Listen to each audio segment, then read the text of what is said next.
పొద్దునే 5కి లేవాలి అని రాత్రి నువ్వే కదా అనుకున్నావు. కానీ ఉదయం అలారం మోగినప్పుడు కాసేపాగి లేద్దాంలే అని కూడా నువ్వే అనుకుంటావు. రెండు నీ ఆలోచనలే కదా. రాత్రి 11కి వచ్చిన ఆలోచన ఉదయం 5కి ఎలా మారిపోయింది? ఎందుకంటే 11 గంటల ఆలోచన తేలికపాటిది. కానీ ఉదయం 5కి వచ్చిన ఆలోచన ఏదైతే ఉందో అది ఆలోచన కంటే పైన ఉండే వృత్తి నుండి వచ్చింది.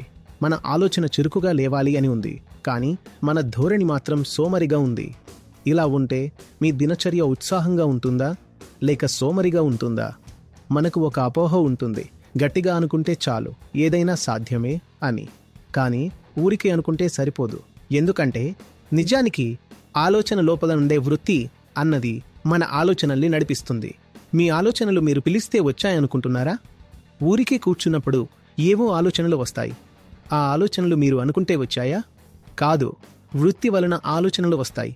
వృత్తి అన్నది మనకు కనపడదు, అది లోపల దాగి ఉండి మనల్ని నడిపిస్తుంది. ఇప్పుడు ఈ వృత్తికి వ్యతిరేకంగా మీరు ఏదైనా మార్పు కోసం ఆలోచన చేస్తే దానికి బలం ఉండదు. మరి మార్పు ఎలా వస్తుంది? జీవితం ఎలా మారుతుంది?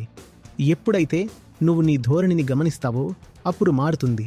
ఇప్పుడు నీ ధోరణి ఆలస్యంగా లేవడం. దాన్ని నువ్వు గ్రహిస్తే అప్పుడు నువ్వు సరైన చర్యలు చేయడం మొదలు పెడతావు. కేవలం ఆలోచనలతో సరైన మార్గంలో వెళ్లడం కష్టం. గమనికతోనే అది సాధ్యం.